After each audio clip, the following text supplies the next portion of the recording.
Hola, hola, hola, ¿cómo están? Vamos a arrancar con esta charla. Ustedes tenían que leer Los Siete Locos, más los cuentos Noche Terrible, El Jorobadito y Esther Primavera, más los comentarios o los análisis críticos de Drukarov y otros. Voy a confiar en que sí leyeron lo que tenían que leer, porque si no, no va a tener mucho sentido nada de lo que les diga a partir de ahora. Porque el tema es ese, el tema de la lectura necesaria de los textos y obligatoria, tiene que ver con que, como les dijimos, nosotros tratamos de que esto sea una suerte de grupo de estudio similar. Si ustedes no leyeron, yo voy a hablar durante un rato de cosas que ustedes no tienen la menor idea, y cuando vayan a los textos porque el parcial o porque lo que sea, ya van a ir con una carga de información que no deberían tener antes. Este es el JT. Sí, la idea siempre es que los comentarios vengan después. Vamos a hablar un rato entonces de estos textos y de Roberto Arlt. Tenemos que tener en cuenta que las literaturas no son simplemente cuentitos ficcionales que nos alegran o amargan la vida, como no lo son los filmes, como no lo son las series, como no lo son las historietas, como no lo son los programas de radio. Todas las construcciones, como no lo es la televisión, todas esas construcciones persiguen en un fin último una discusión, un argumento para convencer a quienes están del otro lado de X ideas sobre la realidad reinante. Por supuesto, la literatura no gana batallas, no asesina enemigos en el campo de batalla, pero posibilita que esto suceda, y sobre todo, termina siendo determinante a la hora de darle sentido a esa batalla. Ustedes saben, lo decía Foucault, pero es palmariamente cierto, más allá de que lo dijera Foucault, que la guerra, el momento de la batalla, cuando están ustedes en la trinchera con un arma en la mano, con frío en los pies, congelándosele las rótulas y con miedo a recibir un disparo que los descerebre o les arranque una oreja, esa situación que para ustedes que están en la trinchera es un antes y un después, es definitoria de toda su vida, tanto si reciben la bala como si no la reciben. En la guerra en sí, es decir, en el marco en que se sitúa esa trinchera, es absolutamente baladí, es absolutamente inocuo. La guerra, el momento de la guerra, el momento de la batalla, el fragor de la batalla, carece absolutamente de sentido. No estoy haciendo juicio moral ninguno, carece de sentido. Ese muerto que es su amigo, su hermano, su enemigo, no tiene ningún valor hasta que alguienes en una mesa posteriormente deciden el resultado de esa guerra. Deciden quién ganó. Es decir, cada muerto, cada bala disparada, cada rodilla destrozada, cada oreja reventada, solo adquieren sentido a la luz de quien firma la rendición. Esto es lo único que le da sentido a todo ese fragor. Con lo cual, normalmente hay 700 batallas que no parecen inclinar el fiel de la balanza hacia ningún lado, ¿sí? Lo que define es el cierre. Lo que define es el resultado final. El resultado final se da cuando uno de los dos bandos firma la rendición. Saben ustedes, ninguna guerra se hace hasta que se elimina por completo a todos los integrantes del bando enemigo. No, se hace hasta que el bando enemigo, diezmado, falto de fuerzas, incapaz de seguir la pelea, firma la rendición.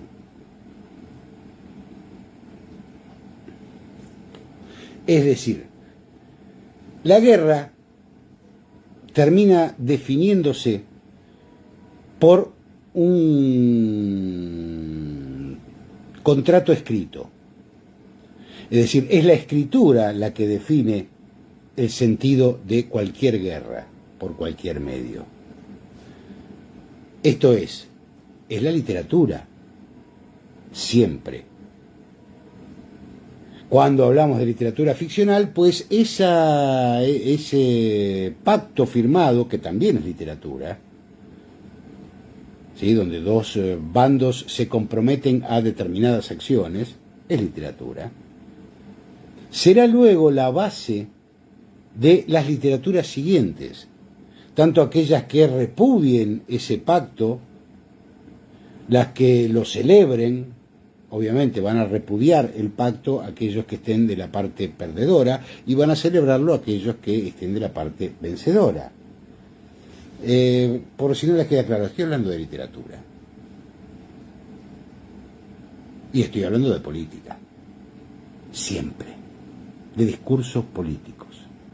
Cuando se produce la batalla de Maipú, cuando se produce la batalla de Cepeda, cuando San Martín cruza los Andes, cuando libera Chile y Perú, más allá de las consecuencias inmediatas, esto es, la bala te arranca la oreja, más allá de las consecuencias inmediatas en los protagonistas directos de esas acciones, todo eso adquiere sentido cuando alguien caza la lapicera y lo escribe.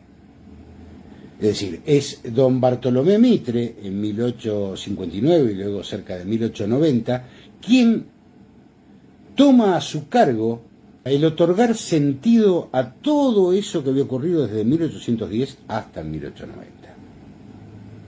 Como siempre decimos aquí, contrariando a Lito Nebbia, que canta que si la historia la escriben los que ganan, eso quiere decir que hay otra historia. Nosotros decimos que la historia no la escriben los que ganan, sino que la ganan los que escriben. Obviamente, la ganan los que escriben porque están de un determinado lado apostando a determinada situación. ¿Sí? Bien. Entonces, cuando pensamos en Roberto Arlt, tenemos que pensar en el mismo sentido que pensábamos el Facundo, o que pensábamos el Martín Fierro, o que pensábamos esos textos señeros porque así lo determinó la élite gobernante y ese fue la operación política literaria respecto de esas obras. Entonces vamos a Roberto Arlt. Decíamos la vez pasada, Roberto Arlt nace en el 1900, hijo de inmigrantes prusianos, trabajadores ellos, es decir, sin un mango, habitantes de los barrios periféricos de la ciudad de Buenos Aires, que va haciendo sus pininos en la escritura, digamos, un chico al que le gustaba mucho leer y que más tarde se empieza a dedicar a tareas que tengan que ver con la escritura, desde el periodismo y desde la literatura propiamente dicha, aquella primera novela La vida puerca o El juguete rabioso, cuya publicación la sugiere directamente el jefe de lo que era el Grupo Florida. En Florida, que estaba la redacción de la revista Martín Fierro, ahí se agrupaban Borges, Ocampo, González Tuñón, Arlt, que era secretario de Guiraldes, que era el jefe del grupo, el presidente del grupo Era el director de la revista Martín Fierro y por lo tanto presidente del Grupo Florida, digamos así, que tampoco tenía un presidente. Art fungía de secretario de Wiraldes, y Wiraldes lee la novela y le dice, creo que esto ya lo comentamos la vez pasada, le dice, dale, vamos para adelante con esta novela, tenés que cambiarle el título porque La vida puerca no se lo vas a vender a nadie, etcétera, etcétera. Entonces nos encontramos con un Roberto Art para 1929, cuando escribe Los Siete Locos, que tiene 29 años, ¿sí? No sabemos bien cuándo es su cumpleaños porque Art se ocupó en vida permanentemente de dar distintas fechas de su nacimiento, lugares, su propio nombre cambiaba, haciendo una construcción de autor que nunca quedara demasiado fija, ni como si quisiera ocultar su verdadera identidad. Estaba muy preocupado Art por la construcción del autor, y es por eso que nosotros les insistimos, desconfíen de lo que los autores digan acerca de sus novelas, porque también cada autor hace una construcción de autor. Esto es, la imagen que nosotros, humildes lectores simplemente de sus obras, vamos a tener de ese autor como personaje, que va a completarse esa imagen con la lectura de su obra, sin ninguna duda, pero que los autores construyen en su obra y por afuera un determinado imaginario de lo que es ese autor. Decíamos, Art tiene 29 años, publica Los Siete Locos, está publicando Las Aguafuertes para ese momento, y publica una novela muy rara, ¿no es cierto? Una novela, Cintia dice, me hace acordar el capítulo de Los Simpson cuando publican el libro y le inventan la historia de la vida de Lisa. Claro, sí, absolutamente. Absolutamente pasa por ahí.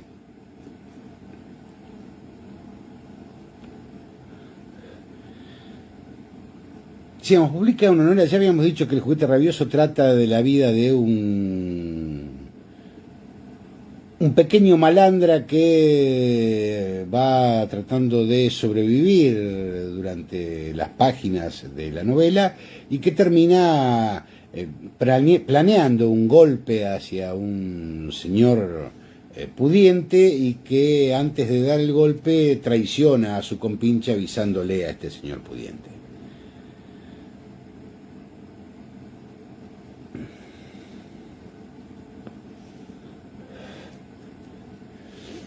Bien, entonces nos encontramos con Los Siete Locos. La historia de Remor Dossain, que apenas arranca la novela, nos encontramos con que lo están esperando en el laburo para decirle que saben que se choreó 600 pesos con 9 centavos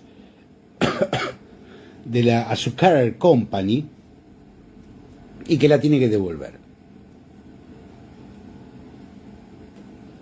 Nos presenta un personaje raído, angustiado, sin ilusiones sobre el mundo, al que ciertamente todo lo que le pasa le parece horrible, ¿sí? Que está permanentemente en lucha con su construcción de sentido, con su propia personalidad, con saber quién demonios es él.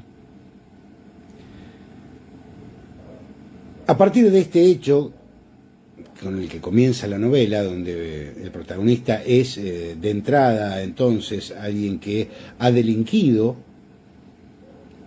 pero que ni siquiera tiene un gran peso sobre sí, no asistimos a un proceso judicial donde están por meterlo preso, ni hay un detective que lo esté siguiendo y acosando como el famoso Jean Valjean de Los Miserables de Víctor Hugo.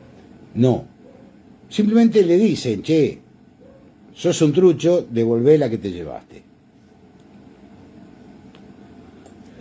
A partir de allí, Dossain, que ya se gastó la guita, nunca sabemos en qué. Sí, en algún pasaje de la novela dice, pero no fuiste capaz de comprarte zapatos con esa guita, mirando los zapatos astrosos que lleva Dossain. Y Erdogan dice, la verdad que nunca me imaginé comprarme botines con esa guita. O sea, no sabemos para qué la robó. Hay un hecho desencadenante, hay un robo anterior al inicio de la historia. Un narrador en tercera persona que nos va contando las alternativas de esta vida, de este fragmento de vida de Erdogan. Es importante lo del narrador, porque saben ustedes que en la literatura se puede narrar desde distintas posiciones. La narración en tercera persona, esto es lo que se suele llamar narrador omnisciente, es aquel que ve desde afuera toda la historia y que nos la cuenta. Este narrador puede ser mucho más sabio y tener mucha más información que el personaje principal, el personaje en el que está enfocado, en el que la novela hace foco, en este caso Erdogan. Puede saber mucho más, puede saber lo mismo, o puede saber menos y simplemente describir las acciones del personaje sin aventurarse en los meandros psicológicos del mismo. Claramente, el narrador de Los Siete Locos es un narrador del tipo omnisciente, esto es, lo sabe todo. ¿Sí?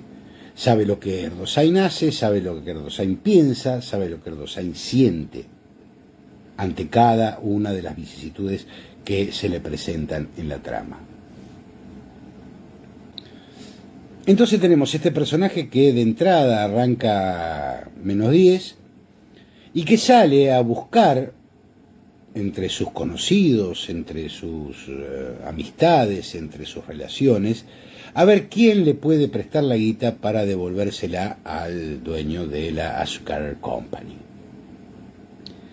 Es así que se vincula con el astrólogo, un personaje maravilloso y casi del orden fantástico. No sabemos bien nunca de dónde viene ni por qué quiere hacer lo que hace, pero que el tipo lidera un grupo de gente dispuestos a hacer una suerte de revolución. Allí se vincula entonces con Hafner, el rufián melancólico, con el hombre que vio la partera, con toda una caterva de personajes, a cual más delirante, a cual más fracasado, a cual más angustiado, que se nuclean todos con el astrólogo en pos de conseguir esta revolución. Erdogan se pasa todo el libro tratando de que le presten esa guita. Digamos. Él dice, bueno, vamos a hacer la revolución, pero quiero los 300 pesos, los 600 pesos con 7 centavos que le echaría a la Azucar Company.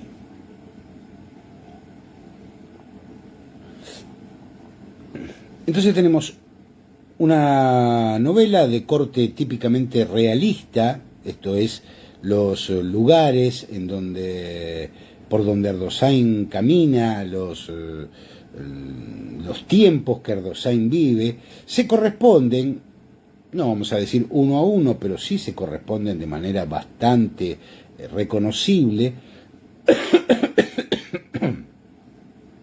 con aquellos lugares y aquellos tiempos en que está escrita la obra. ¿Sí? No sucede ni en el pasado, ni en el futuro, ni en una ciudad rara. Sucede en Buenos Aires, sucede alrededor de 1929, 1928. No se dice el año en que transcurre, pero está claro que ese es el año. Está claro porque hay un discurso de un coronel que propone un golpe de Estado al gobierno popular que ocurrirá al año siguiente, concretamente. Ocurrirá en la realidad, digamos, ¿no? En 1930. Por eso les decía, una novela de corte fundamentalmente realista, donde los personajes, siendo bastante corridos todos ellos, sí tienen importantes similitudes o son reconocibles como personajes posibles en la vida cotidiana.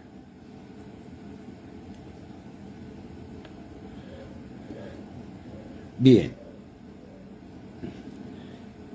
En medio de todo ese lío, a Ardoshain se le raja la mujer, mantiene un pseudo romance con una prostituta, le pide guita al cuñado, al farmacéutico, trata de inventar una rosa de cobre,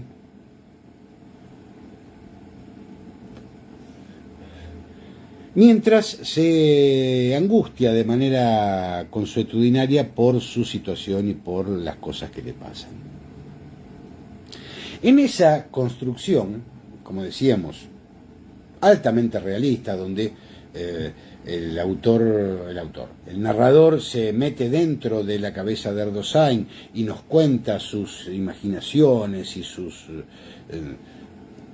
tristezas y sus pronósticos agoreros sobre el mundo, así como sus ilusiones, ¿no? El tipo sueña que se imagina que mientras camina por la calle va a aparecer alguien y va a decir: hola, vengo y te voy a donar mi fortuna y vas a ser inmensamente rico. Una temática, el dinero y el trabajo, presente de manera ineluctable en la obra artiana. Esto también es una suerte de novedad en la literatura de la época, ya que los personajes del resto de sus coetáneos no parecían tener una actividad determinada. Si la tenían, no influía demasiado en su vida y era solo como un dato de color, ¿sí? Y en general, para la literatura de la época, los personajes que tienen alguna clase de trabajo, este trabajo es una profesión liberal altamente especializada, esto es, son médicos, son abogados, son ingenieros, no son unos pelagatos muertos de hambre como Ardoshain. Para quien el laburo y la guita son determinantes de todas sus acciones. Sí, aquí tenemos nuevamente otro foco que produce la literatura artiana. Nos habla de personajes para quienes el dinero y el trabajo son centrales a la hora de definir sus acciones.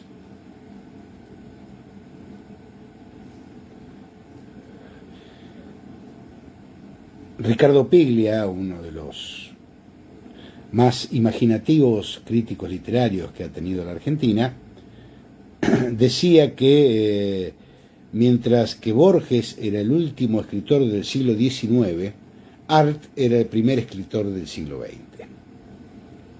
Lo decía haciendo un juego con las fechas. Borges nació en 1899, en el último año del siglo XIX, y Arlt nace en 1900, digamos, el primer año del siglo XX. No es así exactamente, el primer año del siglo XX es 1901 y el último año del siglo XIX es el 1900, pero digo, no vamos a entrar en esas especificidades. Piglia dice eso, pero no lo dice por las fechas, lo dice por la caracterización de estos escritores. Los personajes que Borges trabaja, los ámbitos que Borges dibuja, no son los que trabaja y dibuja Roberto Arlt. Roberto Arlt es un escritor que en principio retrata y cuenta lo que le ocurre a un trabajador del común de Buenos Aires. No es ni un guapo, ni un orillero, ni un acaudalado. Es un simple laburante del montón. Muy del montón, y esto le produce una terrible tristeza y angustia al personaje, el ser del montón.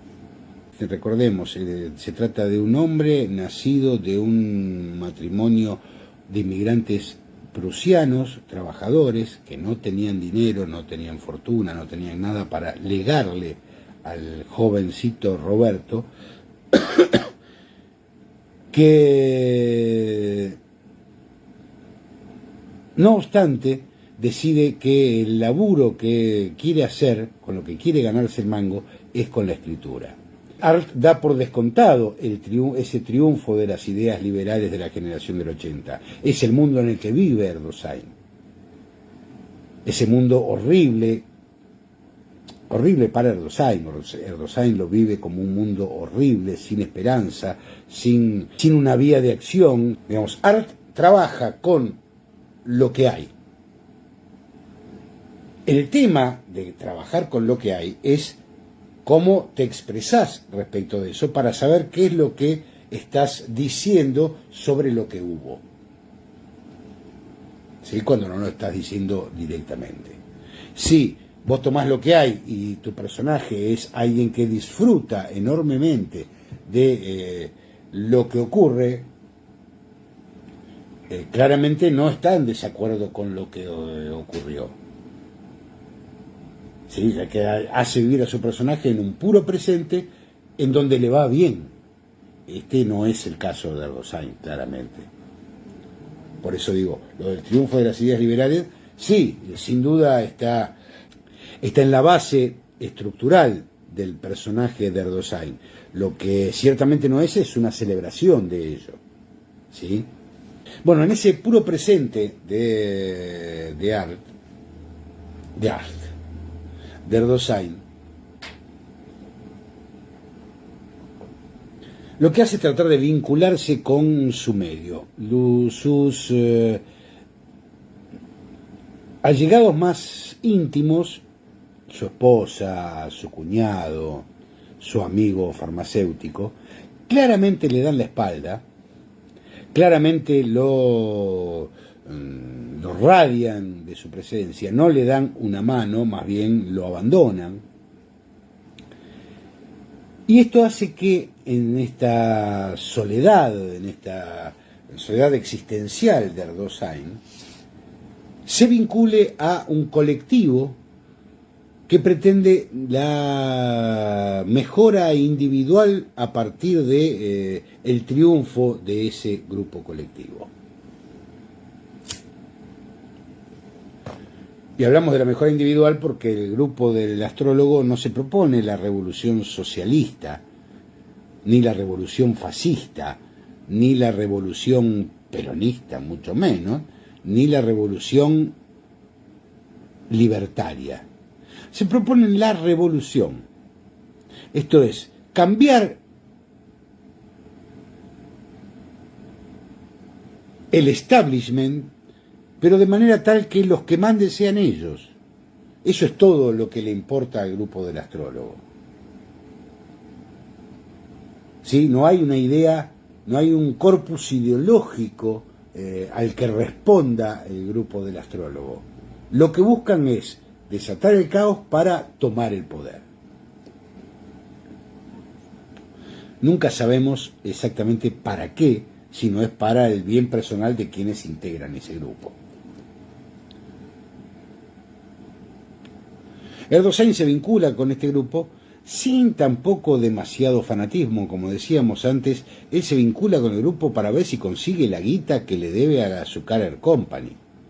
Y se compromete a una serie de acciones, a hacer experimentos químicos para conseguir el gas que va a producir los atentados con los cuales se tomará el poder.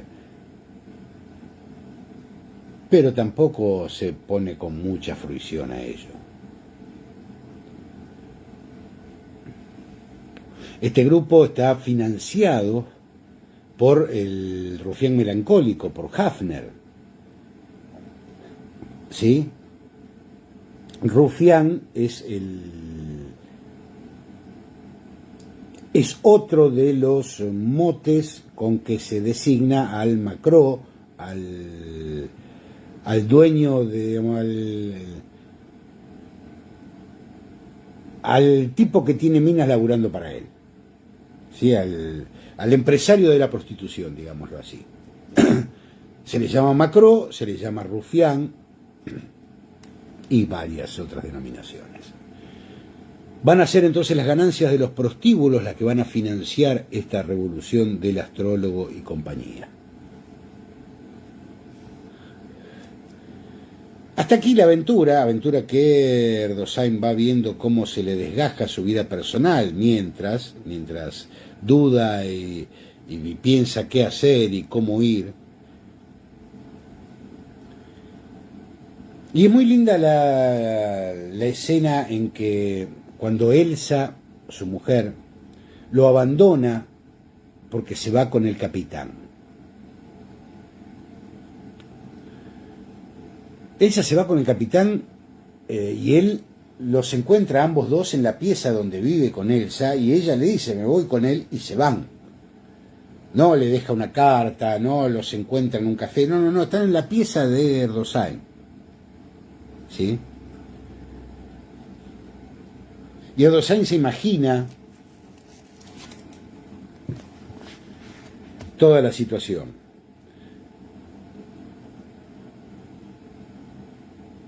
El resto se desvanecía en la oscuridad. Sí, él era un centímetro cuadrado de hombre, un centímetro cuadrado de existencia prolongando con su superficie sensible. Un centímetro cuadrado de existencia prolongando con su superficie sensible la incoherente vida de un fantasma. Lo demás había muerto en él. Se había confundido con la placenta de tinieblas que blindaba su realidad atroz. Así escribe Roberto Arlt. Cada vez más fuerte se hacía en él la revelación de que estaba en el fondo de un cubo de Portland. Sensación de otro mundo. Un sol invisible iluminaba para siempre los muros de un anaranjado color de tempestad. El ala de un ave solitaria soslayaba lo celeste sobre el rectángulo de los muros, pero él estaría para siempre en el fondo de aquel cubo taciturno, iluminado por un anaranjado sol de tempestad.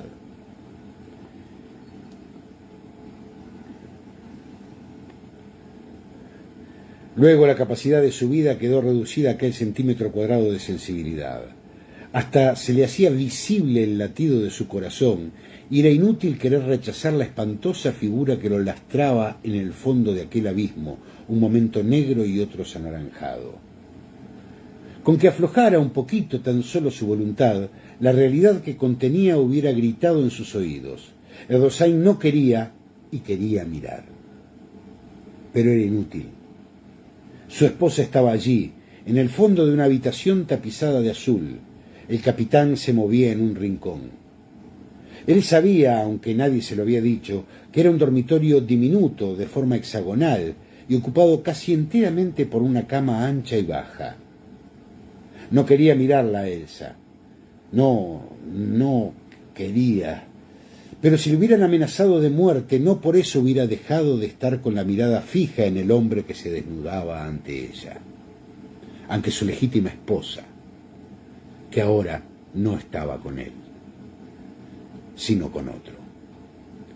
Más fuerte que su miedo fue su necesidad de más terror, de más sufrimiento, y de pronto ella, que se cubría los ojos con los dedos, corría hacia el hombre desnudo, de piernas tiesas, que se apretaba contra él y no rehuía la cárdena virilidad erguida en el fondo azul. Erdosain se sintió aplanado en una perfección de espanto. Si lo hubieran pasado por entre los rodillos de un laminador, más plana no podía ser su vida. ¿No quedaban así los sapos que sobre la huella trincaba la rueda de la carreta, aplastados y ardientes? Pero no quería mirar. Tan no quería que ahora veía con nitidez cómo Elsa se apoyaba sobre el cuadrado pecho velludo del hombre, mientras que las manos de él recogían las mandíbulas de la mujer para levantar el rostro hacia su boca.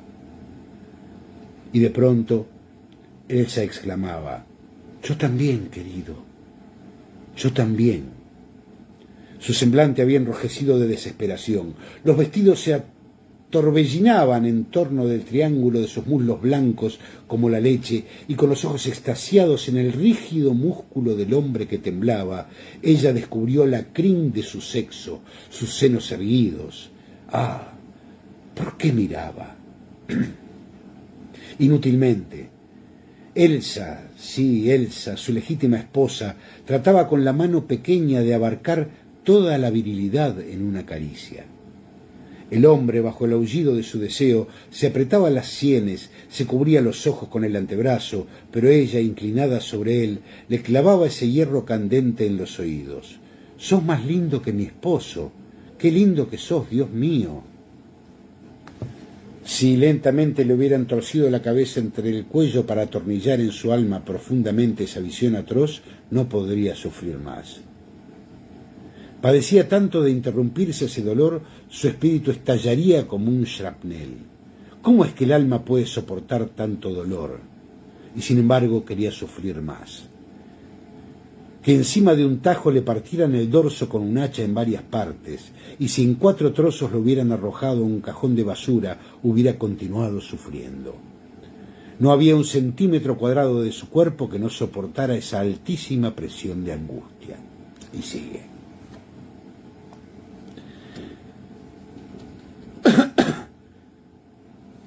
Todo esto que acabamos de relatarles es lo que Erdosheim se imagina que le está ocurriendo a su esposa. Es la manera en que él se autoflagela luego de que su esposa lo abandonara por el capitán. Pero dedica, digamos, esto que acabamos de leer, fue 2 carillas. 2 carillas de una descripción lúbrica,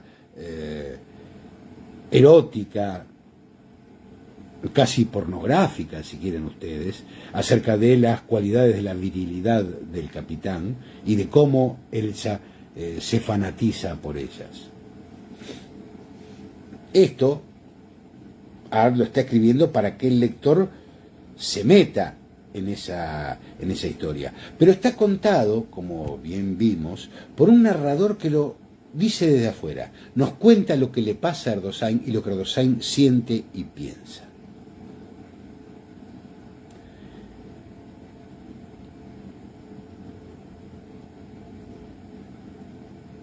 Ard entonces nos lleva a todas estas cumbres imaginativas de profunda angustia, de desazón, de tristeza y de sensualidad por parte de su esposa, ¿no? Por otro lado, su mujer, su legítima esposa. Esto está permanentemente. Esta sensación de la vida organizada que había pretendido o que se pretende con el matrimonio había estallado en 1000 pedazos y su mujer era presa de la lubricidad del capitán. Era un motor de sensualidad destinado ya no a su legítimo esposo, sino a un tercero. Todo esto es altamente revulsivo. Recordemos, esto es 1929. ¿Sí? En un escritor Nobel.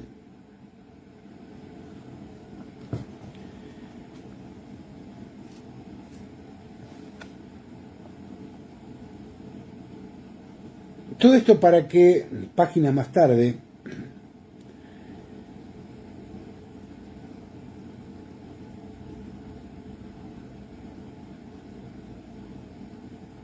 mientras Erdosheim avanza pensando, esto es triste como el desierto, ahora ella duerme con él. Estamos hablando de 34 páginas más tarde. Aparece la primera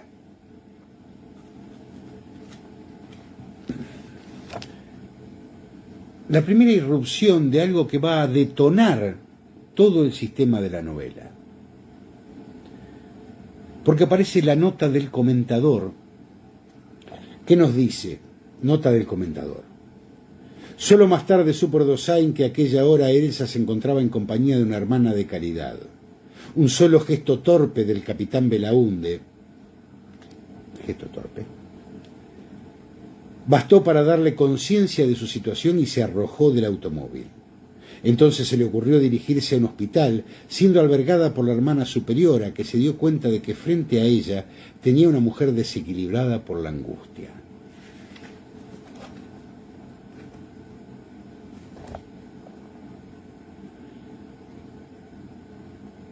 Esta es la segunda vez que aparece el comentador. Antes había aparecido para decirnos, Este capítulo de las confesiones de Erdosain me hizo pensar más tarde si la idea del crimen a cometer no existiría en él de una forma subconsciente, lo que explicaría su pasividad frente a la agresión de Barsut. Nota del comentador, la primera de ellas. Este capítulo de las confesiones de Erdosain me hizo pensar más tarde si la idea del crimen a cometer no existiría en él de una forma subconsciente, lo que explicaría su pasividad frente a la agresión de Barsut. Es decir, el comentador en esta primera intervención dice que, toma una corporeidad, dice, me hizo pensar, ¿sí? Reflexiona sobre las intenciones de Erdosain, que no existe Erdosain, ¿sí? Es un invento de Roberto Arlt. El comentador le da entidad, le da existencia y dice, esto que hace Erdosain me hizo pensar, tomando nuevamente, asumiéndose como personaje corpóreo. En la tercera incluso dice, 2 explicaciones me dio Erdosain, dice Seba. Un personaje reflexionando sobre otro personaje. Exacto. Pero ¿quién es este comentador? Que no aparece en la trama de la novela, que está narrada, recordemos, desde una tercera persona, desde un narrador omnisciente, que nos va contando todas las alternativas. Y de repente, a título de nada, en la página 107 de este libro, sería 86 páginas más tarde de comenzada la novela, aparece una nota del comentador, la primera nota del comentador. Puede ser medio borgiano este recurso, nada que ver, dice Sebastián. Me parece que llamarlo borgiano es asumir demasiado, porque Borges para 1929 no era el Borges que conocimos después, no había escrito las cosas que había escrito después. Sí puede serlo en el sentido de que, como siempre decimos, las ideas de los autores no son propias, sino que están en el aire, están en la época. Entonces, este juego con la realidad y la fantasía y con el romper la cuarta pared, ¿sí? Mostrarnos a los camarógrafos detrás de escena, porque esto es lo que hace la aparición de la figura del comentador, es evidentemente es parte de la ruptura de la época, es la búsqueda de nuevos horizontes sobre la literatura. Recordemos, en medio de una novela altamente realista, una novela que Arlt escribe para que la gente la lea, porque a diferencia de Borges y del resto de sus contemporáneos escritores, Arlt necesitaba que la gente leyera su novela, que la gente comprara Los Siete Locos, la leyera para ganar dinero, porque para eso escribía. Entonces, en medio de esta novela de aventuras extrafalarias, pero, como decíamos, de un alto realismo en el tratamiento de personajes, atmósferas y situaciones y lugares,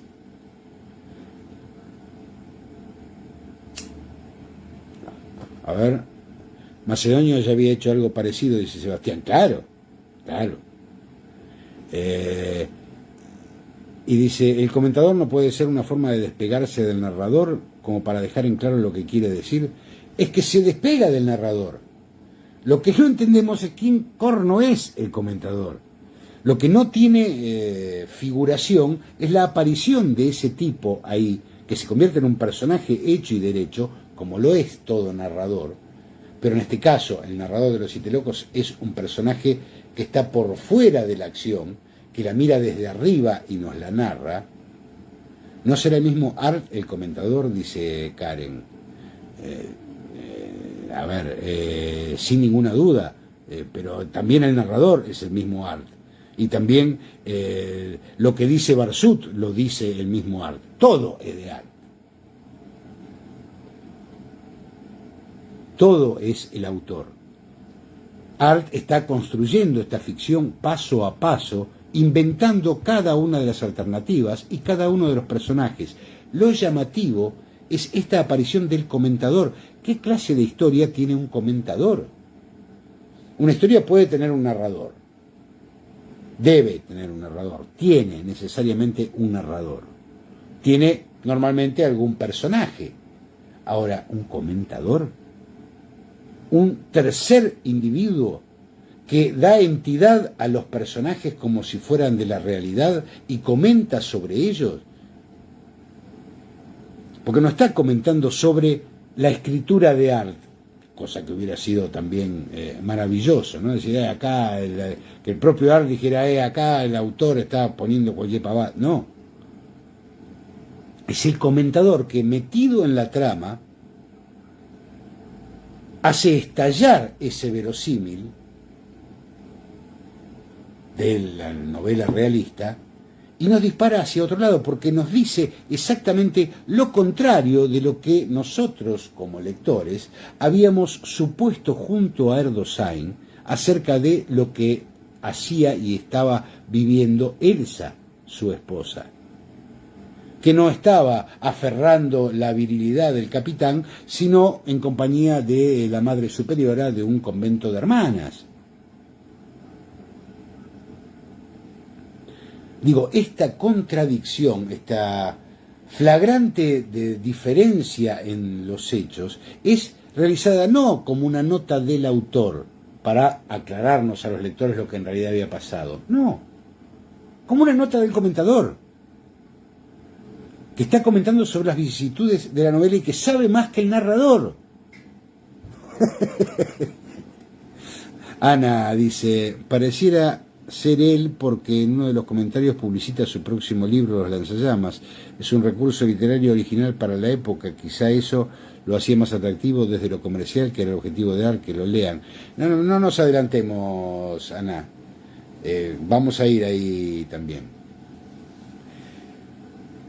Digo, pero se entiende la enorme pasión rupturista que tenía este muchacho de 29 años que quería triunfar siendo escritor, pero que en lugar de escribir sobre seres acaudalados con problemas amorosos, que era lo que mayormente pasaba en la época, o acerca de héroes, sean de los arrabales o de cualquier otra clase, que llevaran a los lectores a pensar en acciones maravillosas, narra las desventuras de un pobre diablo, y dentro de esas desventuras de ese pobre diablo incluye una luz roja que dice dub, esto es literatura, dub, esto es literatura, porque el comentador es otro personaje, pero digamos, no contento con eso, incluye al comentador no dentro de la trama de la novela, no dentro de la ficción como un personaje más, sino que lo incluye como nota al pie. Allí es donde aparecen los comentarios del comentador. Y la nota al pie, por definición, es el lugar de la verdad. Es donde van las citas o las aclaraciones. Es aquello que el lugar donde se nos aclara aquello que podemos no haber entendido, donde se nos amplía determinada mirada, nos dice quién es el X autor, de qué palabra están hablando, en qué idioma está dicha esa palabra, etcétera, etcétera, etcétera. Es la nota, es el lugar de la verdad, de la aclaración, del cable a tierra. Sebastián dice, es admirable que teniendo que escribir para vivir un laburante se arriesgue tanto su estilo rupturista. Es eso lo que estamos diciendo, exactamente eso, Sebastián. Esto es lo que lo hace descomunal a Roberto Art. Lo hace descomunal porque no lo hace en una novela que después nadie más leyó, sino que se convirtió en un clásico. Es como en una película cuando se rompe la cuarta pared, dice Seba. Sí, pero es más todavía. Es más todavía. Porque se rompe de una manera que no nos deja saber qué es lo que pasa. Quiero decir, cuando en House of Cards, la serie que terminaron cancelando al protagonista, a Kevin Spacey, House of Cards, una serie de una remake de una serie inglesa, pero hecha en Estados Unidos, donde se narran las vicisitudes de un candidato, de un senador que quiere tomar el poder, mediante roscas, conversaciones, traiciones, etcétera, etcétera. El protagonista de esta serie, digo para aquellos que no la vieron nunca, tenía la característica de hablarle a cámara, es decir, sucedían cosas a su alrededor y el protagonista miraba a la cámara y le decía, este es un gil, le voy a decir que sí, pero no le voy a dar ni 5 de pelota, y seguía la acción.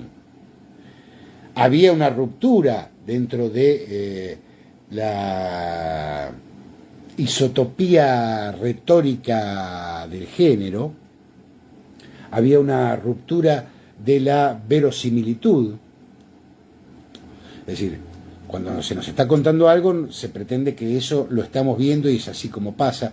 Cuando el actor o el protagonista mira a cámara y nos dice esto en realidad, nada.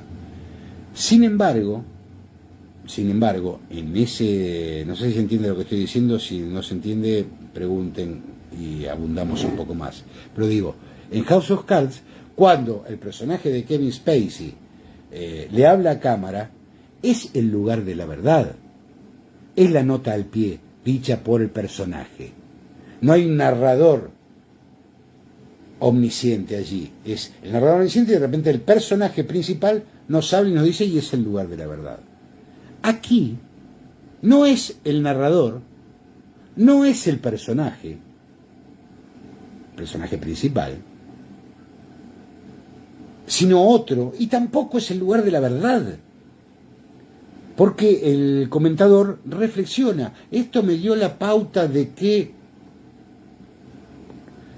no nos da certezas, no nos explican cómo funciona nada. En el caso de esa, sí, dice, en ese momento estaba en otro lado, listo, ok. Pero estás contradiciendo lo que me viniste narrando hasta recién. ¿Qué pasa con el narrador? Que es quien, por supuesto, tiene el... Perdón, ustedes, creo que no se termina de apagar. Es decir, sale a romperle la plana al narrador, que es quien nos lleva a la historia y a quien tenemos que seguir creyéndole. Con esta contradicción, el comentador lo que dice es, el narrador no sabe tanto. Este recurso de hablar mirando a cámara se usa en Malcolm in the Middle, como que adelanta la acción o siembra la incertidumbre de lo que vendrá. Sí, y se usa en un montón de...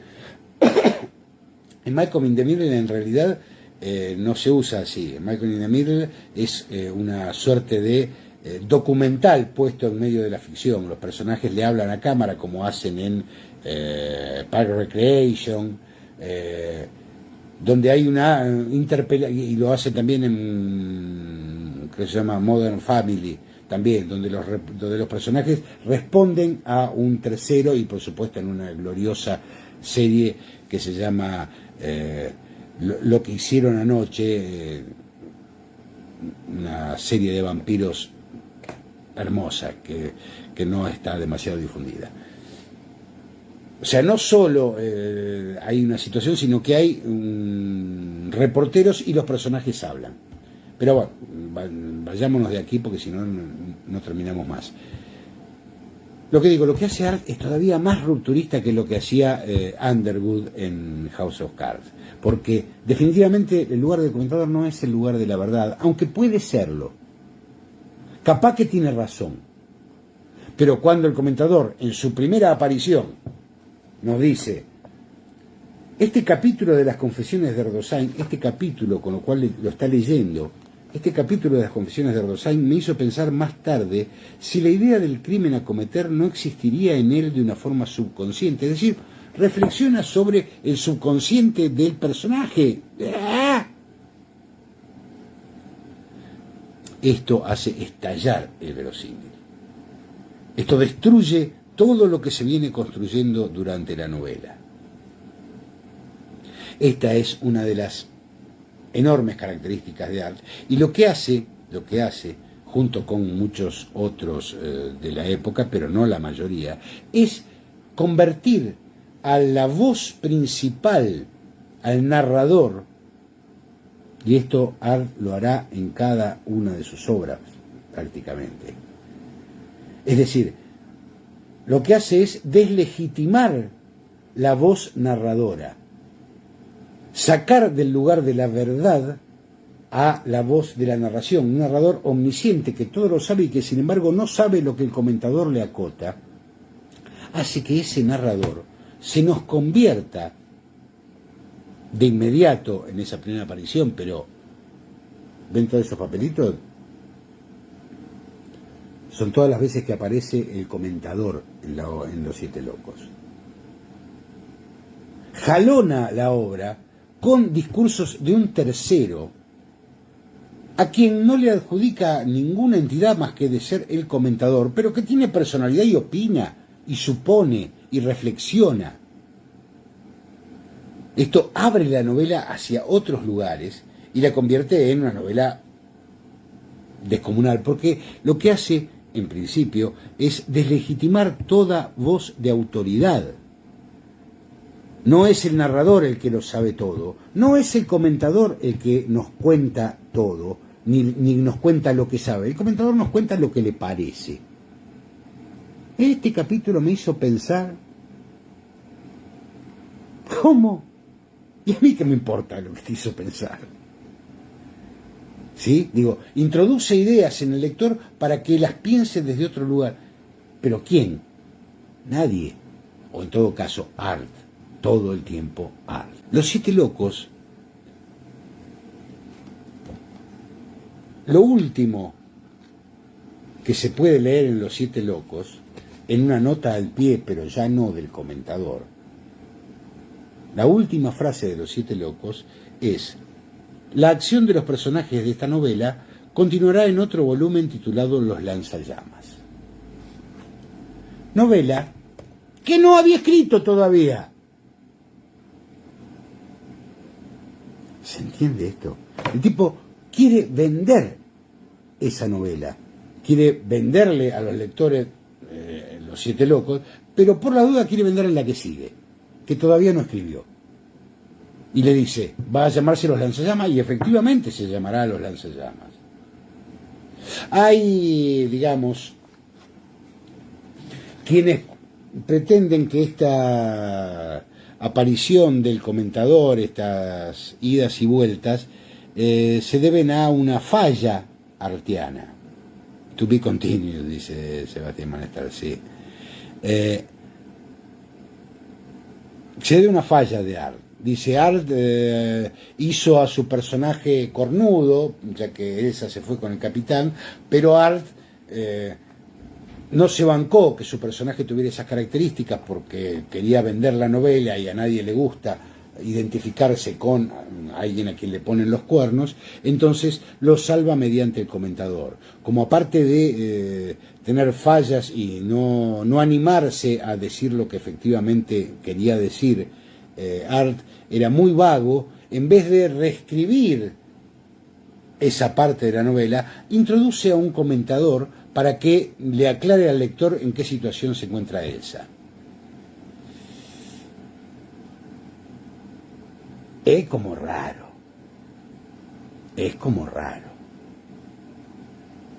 Puede ser, como poder ser todo puede ser. Si nosotros vemos nuevamente la profusión de notas del comentador, está bastante más allá de querer enmendarle la plana al narrador a la hora de si es un cornudo o no es un cornudo. Hay evidentemente, una intención deliberada de hacer estallar esa construcción ficcional y llevarla hacia otros niveles, hacia la deslegitimación del narrador, hacia la deslegitimación del autor, a pesar de que él como autor era absolutamente inexpugnable y estaba por arriba de toda su obra,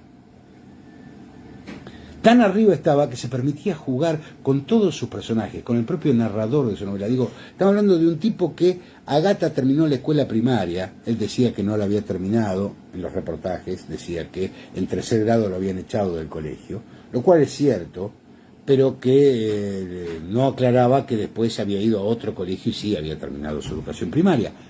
Estamos hablando de alguien que solo culminó su educación primaria, que hijo de dos inmigrantes prusianos laburantes de los barrios periféricos de Buenos Aires, decidió ganarse la vida, cosa que necesitaba porque no tenía fortuna ninguna, decidió ganarse la vida escribiendo. Y cuando escribe, en vez de escribir sobre, como les decíamos, personajes maravillosos, héroes sin mácula, gente que pudiera vender a lo loco para que las gentes se identificaran con ellos, no, elige a los fracasados, a los nadies del mundo para ponerlos como protagonistas. Y no para hacer que esos protagonistas se conviertan en héroes imperdibles de la cristiandad, no, para que sigan fracasando aún en vida. Y en medio de todo eso encaja a un personaje imposible, metiendo de lleno eso que era de corte claramente realista en una novela fantástica, fantástica del género fantástico. Eso era Art. Eso era Art y mucho más. Era las maquinarias, era la época del trabajo, era la revolución industrial pujante y a la vez fracasando, era la revolución rusa rompiendo todos los moldes, era todo eso. Todo eso. Cuando hablo de la revolución rusa, me tengo que remitir a lo que decíamos al principio acerca de los grupos Boedo y Florida. Los grupos de Boedo estaban muy ligados a lo que en la Unión Soviética en ese entonces se postulaba como corriente artística, que era el realismo socialista. El realismo socialista implicaba que los protagonistas debían ser de los sectores trabajadores, pero al mismo tiempo debían ser héroes de los sectores trabajadores. Es decir, los personajes del realismo socialista debían ser sin mácula, debían ser puros, debían ser víctimas, pero a la vez de una pureza intachable. Art no entraba en el grupo Boedo porque no estaba dispuesto a hacer semejante cosa. De hecho, el grupo Boedo lo repudiaban por tratar a los personajes de los sectores marginales o de los sectores periféricos de la manera en que Art los trataba.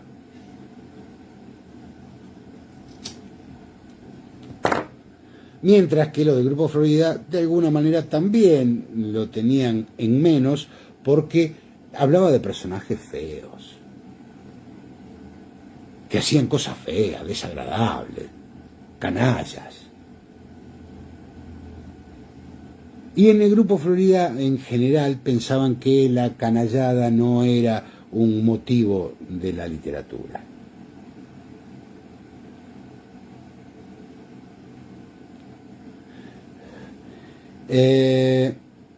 Todo esto se da en el medio de, como le decíamos, la revolución industrial pujante, pero a la vez fracasando, en medio de la revolución rusa que rompe todas las estructuras, en medio del auge del maquinismo y de la industrialización. Es la época en que Charles Chaplin filma Tiempos Modernos, es la época en que Fritz Lang filma Metrópoli con una líder sindical robot, donde el maquinismo y la tecnología estaban como en el tope de las imaginaciones y de las posibilidades. De hecho, es el momento en que comienza fuertemente en los Estados Unidos la ciencia ficción, que se publicaba en libritos muy baratos hechos con pulpa, por eso eran las pulp fiction, de ahí la película de Tarantino, es decir, ficciones baratas, sería ficciones de pulpa, son ficciones baratas, melodramáticas la mayoría de ellas, y Art rompe el melodrama, rompe la novela de aventuras, rompe la novela realista, para escribir esa cosa monumental que es Los Siete Locos, porque si ustedes nunca habían leído nada de Roberto Art, sí sabían de su existencia. Y si sabían de su existencia, estaba ligada a Los Siete Locos. esto es un clásico. Aquellos productos que aún sin habernos asomado a ellos, sabemos de su existencia y sabemos más o menos de qué tratan. Esto es lo que es un clásico. Art construye este clásico sin saberlo, por supuesto.